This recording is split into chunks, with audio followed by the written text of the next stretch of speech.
Join us for a bit of behind the scenes on your holiday horticulture in Mountain City, Tennessee at Winter Green Farm.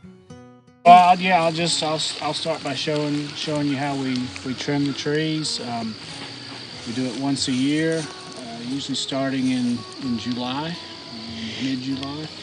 And then we've got until the following spring, but the best time to do it is probably July and August.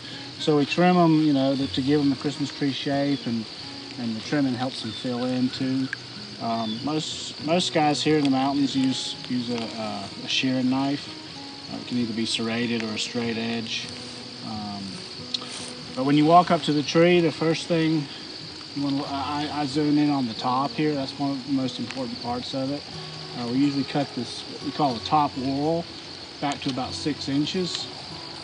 A lot of times I try and cut it right out of bud, and then we leave the leader about 12 inches, about twice the distance of the whorl. So I cut that just above the bud, and we just start shearing the sides.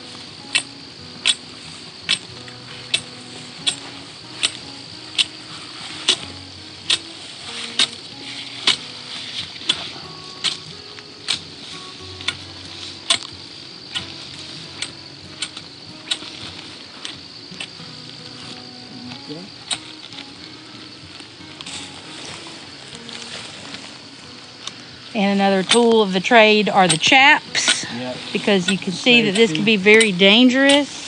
Some guys don't wear them, but all it takes is one miss hit, and you know you've got a big gash in your leg. So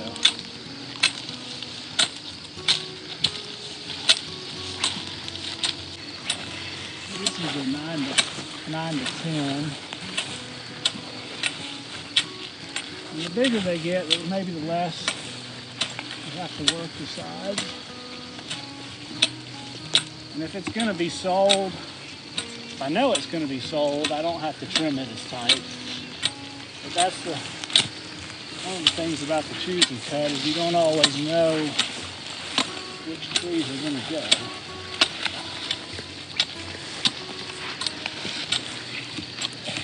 But if we didn't trim them, they'd get pretty wild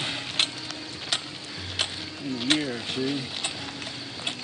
So from the time you transplant to sell, it takes generally how long? For like a 6 to 7, which is the yellow, it's about 7 years.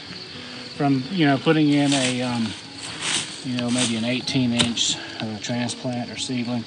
This one's probably been in the field maybe a year already. That one might have been planted this spring. But then for the taller trees, I've got these pole clips, which are really handy. You just work the last section with the clippers. And you want to get it down to a single top.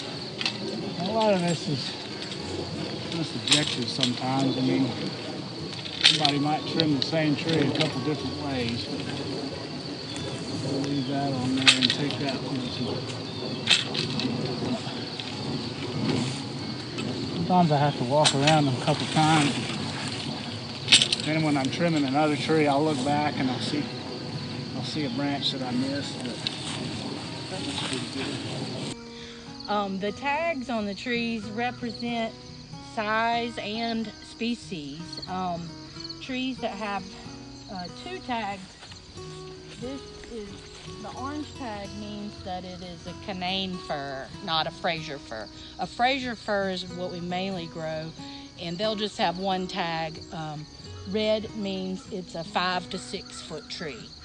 So if it just has a red tag, it's a Fraser fir 5 to 6. If it has red and orange, it's a Canaan. If it has a purple tag, like this big guy, purple is for the Nordman fir, which is a European fir. It has beautiful, I love the foliage. It has a dark green, long, glossy needle. And this is a blue tag, which means it's a 7 to 8 foot tree. So this is how we take inventory, so we know how many of each size of each species we have available to sell. But we also have to look at each tree from all 4 sides and decide if it is a number 1 grade or a number 2 grade. I mean, for us, a number 1 is a full tree with maybe a minor defect. On one side, maybe. On one side. A number 2 is something that's probably a little bit more open. And it'll get a striped tag like this. And then we do have a 3rd grade. That one actually looks just use pretty. those for greenery for our roof trees. What's that? I said this one actually looks pretty for a number 2. Well, sometimes after I trim them, they look a little bit better too. Probably because it's open up top. Right. Maybe I can see a little hole here. I like that. But tree. That's got good you color. have to look at each tree from all 4 sides and really critique it as part of the process. So that's quality control. But also, I've come to find out, you know, especially the choosing cut, I mean, the beauty is definitely in the eye of the beholder. But, I mean, getting back to the question on why I got into it, I mean, for me, I mean, it's just working outside, working for myself. I love the shearing part, probably the best of all, taking something that's wild and you know, giving it a shape. It's really satisfying at the end of the season when you look back and you see the growth and you see all that.